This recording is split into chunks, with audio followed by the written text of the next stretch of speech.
So let's get you more insights then on the theme of reconciliation and the President's speech and some of the themes that he brought up there. I'm joined by historian and cultural expert Pitika Ntuli, who is in studio with me. Thank you so much for coming through and having this conversation with me. So let's talk about this issue of, let me start you with a curveball.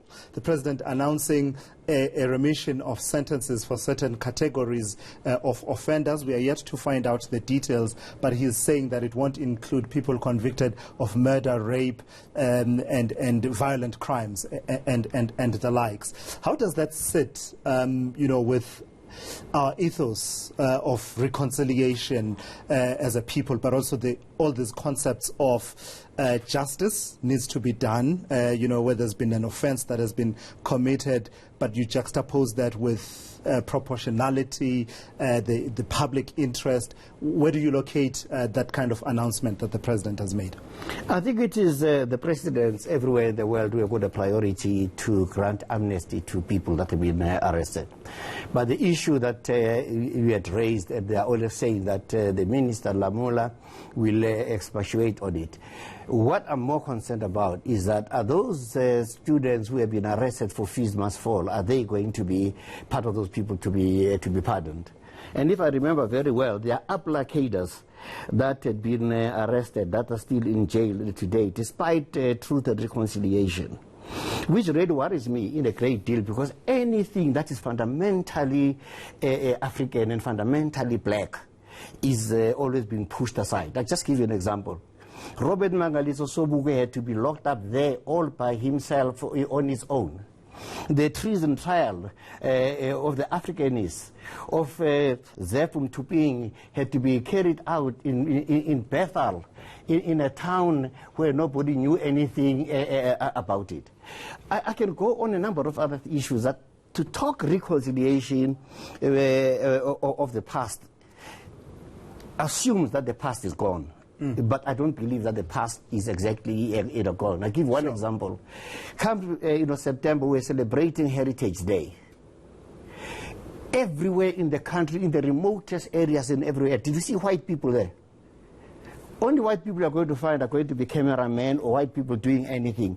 You ask yourself, where did white people have a meeting to decide that this heritage is not our heritage and therefore they are not coming? And for us, mean the official celebrations that are hosted by government? But yes. Does that then suggest to you then, Prof, that white South Africans don't necessarily celebrate things like Heritage Day, or perhaps they choose to mark it differently rather than go to the official government events? In other words, how important is the official event anyway, if I can mark my reconciliation through my actions? But what is happening is that we are a country that has been divided according to race. And therefore, if for us to say that we are moving forward, then we have got to be seen together, black and white people. We are celebrating Amapogo today, because there we demonstrated that black and white, yellow people and all of these things are South Africans, and they fought together to win actually the World Cup. Yeah. Why would it be like that in a number of other issues? But I suppose it's because the way, English is not our language. It's not even our language of our own government. When we talk about non-racialism, non-sexism, for me those are absolutely silent. They say nothing. They are benign. If at all we said we are for a government that is anti-racist, anti-sexist. Once you are anti-racist, anti-sexist, you know how to deal with femicide, children rape, and the rest of those things. So when President Ramaphosa today was emphasizing the importance of confronting the injustices of the past, the inequality that still exists, the skewed property relations that are still in place, addressing the whole land issue, for you, did he address the matter, or did he leave it at that level of non-racialism without being anti-racist, the kind of ills that you mentioned? I mean, for me, I would like us to be very clean and clear and say we have to be an anti-racist society, an anti-sexist society. For that suggests a program of action. There are a lot of things where reconciliation needs. Go to Aliwal North. What happened in Aliwal North The Department of Arts and Culture, together with the municipality, in their generosity and in their historical understanding, decided to put in a monument for the graves of the unknown soldiers of the First World War. But where did they choose a site? They chose a site on a cemetery where people are already buried. They removed tombstones and everything to go and put them in some museum and build. The people were fighting a war that was not our own on top of the graves of the people. Until we reconcile with the people of Aliwal North and a number of other people who, when mines were actually started, they built up onto the graves actually of those people. Those are some of the things we cannot be absolutely silent about. Yeah. But what about the issue of the injustices? So when he talks about the land issue, for example, the president, they're emphasizing that it needs to be undertaken, the whole issue of land, bringing justice to the issue of land. How important is that to the dialogue around reconciliation? Can we have genuine reconciliation without having addressed the issues the president was addressing? The president has put in a number of things that needs to be done. I grant him that. But who is going to do it? What are the structures that are actually created in order to be able to carry out those things? How did people get their land? You got onto a horse, you run as far as your horse, by sunset the land is actually yours. But then we are going to say we've got a committee for land reform. I don't think I understand the word, reform yeah. When the land has been appropriated, taken away from you with your graves, with practically everything upon you. Then we're just going to sit around and reform.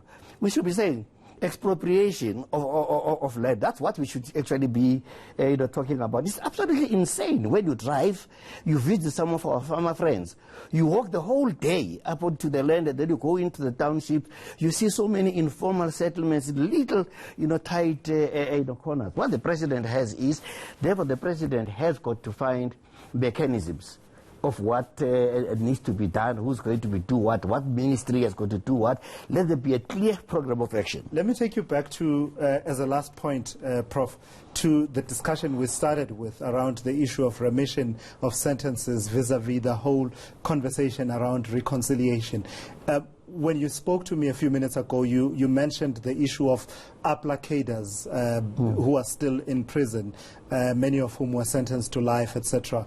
And there's a whole context to it all around questions of the Truth and Reconciliation Commission and whether or not their crimes were deemed to have been political, and the debate is a separate debate there. But I want to then throw in someone like Janusz Walusz. We recently saw the High Court in Johannesburg basically saying and giving the minister, Ronald Lamula, who was about to address the media, 60 days to make a fresh decision around Janusz Walusz. What's your understanding of how that conversation can be had about someone like Janusz Walusz, also the applicators on the other hand, in the context of reconciliation? Yeah, you see what's so unfortunate with us at Tulasizwe is that we are so racialized in our own minds, even when sometimes we think we don't. You talk about Janusz. Okay, he has been there for years and years and years for the crime that he has actually committed. You've got somebody like Welcome Msomi who siphoned 8 million, and people are saying he's too old to go to. He's too old to go to. He's too old to go to jail. But what you talk about when you go to people in Alex or anywhere else, they tell you that if you support the ANC, you don't go to jail if you rob anybody. I hope that is not true. I've not looked at that. So Janusz has done what he did. He has served his sentence. The very principle of Ubuntu, simply says somewhere along the line, you have to forgive, because if you don't forgive, you are going to end up being choked in your own saliva of bitterness. Sure. That's a difficult one. You do know that, right? I know. That in the context in which we are, where there are political interests that will, right now, would slam you for even making that statement, even without going the extra step of saying that I'm applying this to the Janusz Walusz case. It's not an easy decision for the minister. Yeah, it's a very, very, very difficult position. But if you count that during the apartheid regime, we had to make decisions.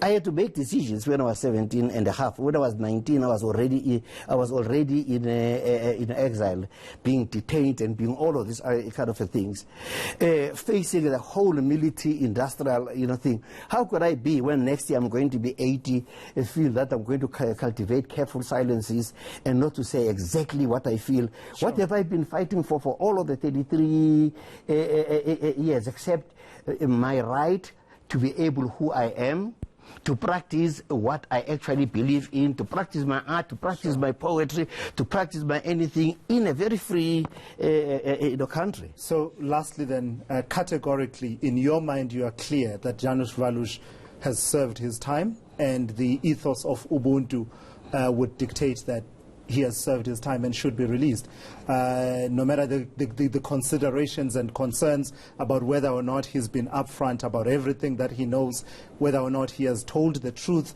about everything that he knows about that crime, and also, whatever the family feels, that, their feelings are that he shouldn't be out. But in your view, given that he has served his time and the principle of Ubuntu dictate that he should be free?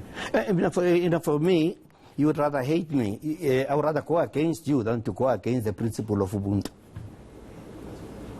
Right. Prof, thank you so much for coming through. That's crystal clear. Professor Pitika Ntuli, I would abuse you and ask you to give us a piece, but I'm completely out of time, so you are off the hook for today. Okay. Pitika Ntuli talking to us on Reconciliation Day. Right.